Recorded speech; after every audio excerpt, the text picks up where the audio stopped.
Texture की जहाँ तक बात है ना, आप निफ्टी का एक हफ्ते का चार्ट देखिए और एक्चुअली 14 डेज का चार्ट दिखा देंगे तो और अच्छा रहेगा।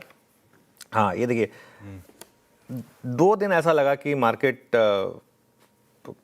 के ट्रेंड टूट गया, दोनों बार हमने कमबैक किया, लेकिन फिर भी हम क्लोजिंग बेसिस पर उस लेवल को नहीं क्रॉस कर पाए। एक्चुअली अगर आप देखें, जो थर्सडे का हाई था वो पिछले कुछ दिनों का हाईएस्ट पॉइंट था, लेकिन हम उस लेवल के ऊपर ये एक्चुअली क्लोजिंग लेवल लेता है, इसके लिए आपको इस तरीके से दिख रहा है, ठीक है ना।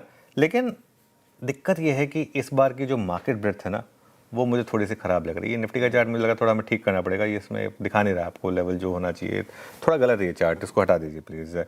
तो एक दिक्कत ये है कि मार्केट ब्रेड्थ जो है ना, वो थोड़ी सी इस बार ख़राब रही है, और पिछले कुछ दिनों से अगर आप देखें तो मिड कैप और स्मॉल कैप नहीं चल रहे हैं। एक्चुअली इस महीने तो मिड कैप नेगेटिव हो चुका है, निफ्टी ऊपर है, स्मॉल कैप अच्छा ऊपर है, लेकिन मिड कैप हल्का सा नेगेटिव हो चुका है।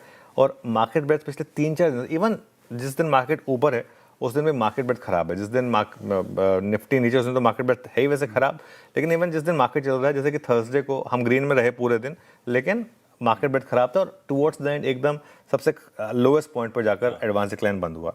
लेकिन अभी भी ना आशीष, ट्रेंड रिवर्सल के कोई साइन नहीं है इंडेक्स पर। और मैं 2-3 चीज़ों को कंबाइन करूंगा, सिर्फ एक फैक्टर नहीं देख सकते आप। दूसरा है इंडिया विक्स। अगर ये इंडिया विक्स भी चले और मार्केट ब्रेड्थ भी खराब हो तब थोड़ी सी दिक्कत है। इंडिया विक्स जब तक 14.5 के नीचे कॉम्बिनेशन हो जाए, अगर कि इंडिया विक्स 15 के ऊपर निकल जाए और मार्केट ब्रेड्थ 1:2 1:3 की रहे ना, तब मैं सबसे पहले कहूँगा कि अब आप थोड़ा सा साइड लाइन पर हो जाए या इवन नेगेटिव हो जाए, लेकिन तब तक कोई दिक्कत नहीं है। इंडिया विक्स अगर आप देखें, और एक चीज़ 6 महीने का चार्ट रखिएगा इंडिया विक्स का, अब हम प्री वॉर लेवल पर आ चुके हैं। जब अब वॉर की शुरुआत हुई थी तब इंडिया विक्स जिस लेवल पर था, अब हम मोटा मोटी वहाँ पर आ चुके हैं।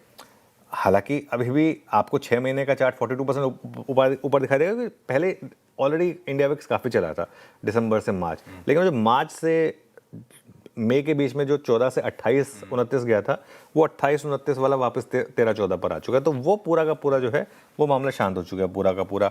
कच्चा तेल भी हम ऑलरेडी डिस्कस कर चुके हैं, ऐसे ही था, वो भी ऐसा ही था उसका भी ट्रेंड ऐसा ही था, एकदम से बहुत तेजी से ऊपर गया और उसके बाद अगर आप देखें धीरे धीरे करके वापस वहीं पर आ गया। तो जो प्री वॉर लेवल्स हैं उस पर आ चुका है। अब इशू क्या है, बाजार भी तो प्री वॉर लेवल, मतलब बाजार भी तो वॉर लेवल पर नहीं है ना, बाजार भी तो चल चुका है अच्छा खासा।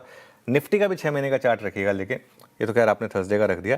6 महीने का चार्ट अगर निफ्टी का अगर आप देखेंगे तो बाजार भी मोर और लेस प्री वॉर लेवल भले ही ना आया हो, लेकिन काफ़ी हद तक उसकी रिकवरी कर चुका है। उससे पहले जो हम गिरे थे मार्केट में वो हमारे अपने फैक्टर्स थे, हमारी अर्निंग्स खराब थी, हमारे एफआई का सेलिंग थी बहुत ज़्यादा, वो अलग अलग फैक्टर्स थे हमारे, ठीक है।